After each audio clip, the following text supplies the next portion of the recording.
like a war of words brewing between New Jersey Governor Chris Christie and Hillary Clinton yesterday as the two spar over the qualifications needed for the next president.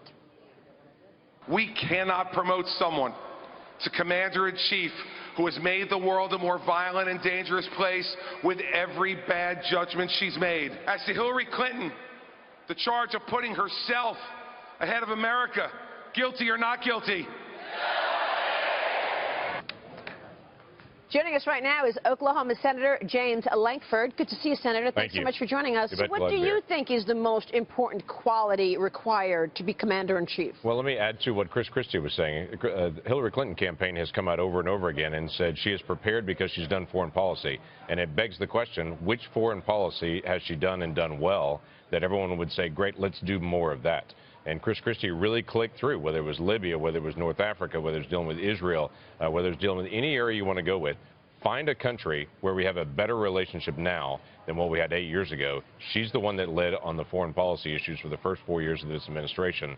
And what we have seen is a very unstable world. And a lot of people will say that ISIS got stronger under Hillary Clinton while she was Secretary of State. You're on the Intelligence Committee. Right. Will you tell us what you think are the most or the biggest threats? I mean, you know, we worry about sleeper cells in the U.S. Do we have ISIS militants now waiting for direction? Yeah, the unknown there is not just, this is different. And the waiting for direction, Al-Qaeda really tried to train people and then to send them into a spot to do that mission. ISIS is very different. They say if you think like we do, then you should kill like we do. And here's some ideas of how to kill people and what to do. Go do it. And then later post online our flag or our statement or just say that you're with us. That's what we saw at a Christmas party in San Bernardino. They're right before they post online, say we have an allegiance to ISIS. You see that same thing that happens in Florida at a nightclub where immediately they begin to post that. You see that happening in Paris.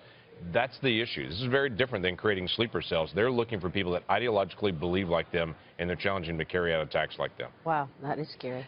Senator, Maria and I were just talking earlier about the mess in the Middle East that the next president's going to inherit. Civil wars in Syria, in Iraq, in Libya, ISIS coming into Afghanistan now. Right. So what can, other than projecting strength, which I think is vitally important because the world needs to see American strength, what can President Trump do for these hotbed areas in the world? How can one person, can one country actually contain what we're seeing unravel in the Middle East and in Southeast Asia? No, it's not one country contained, but one country has to lead, and that has been the absent part of it. The rest of the world is waiting on American leadership, as they have for the last several decades, to say, okay, we will engage, but what will America do?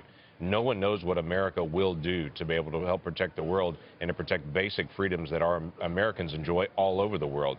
And until America has a clear, articulate policy of what we're going to do on terrorism, the rest of the world is going to pick at the edges. And the current policy is more annoy ISIS than it is defeat ISIS.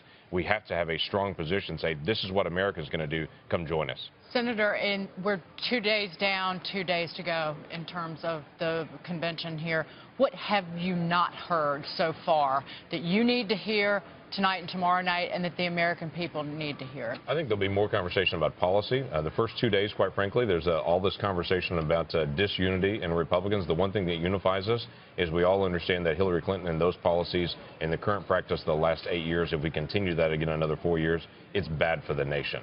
And so you've heard that unifying theme to say we have a binary choice here between Donald Trump, who is our leader at this point. He is our nominee, and he is the person that we can outline all those policies, or we can deal with Hillary Clinton and all these policies. Now it's a matter of first 2 days about Hillary Clinton. Now it's a matter of transitioning into Donald Trump and who he is and his policies. Can you characterize the strategy against ISIS so far and what we need to be doing? I really do characterize it as we're trying to annoy ISIS and slow them down more than just defeat them. And I think part of that came from the Syrian red line that everyone still goes back to. At that point, the president didn't know how we were going to transition Syria and the leadership away from Bashar Assad. So he wanted to contain ISIS and slow them down while we dealt with Assad. And now it's a bigger mess than anyone ever dreamed it would be at this point. And Assad still has to go, though the president has backed off of that.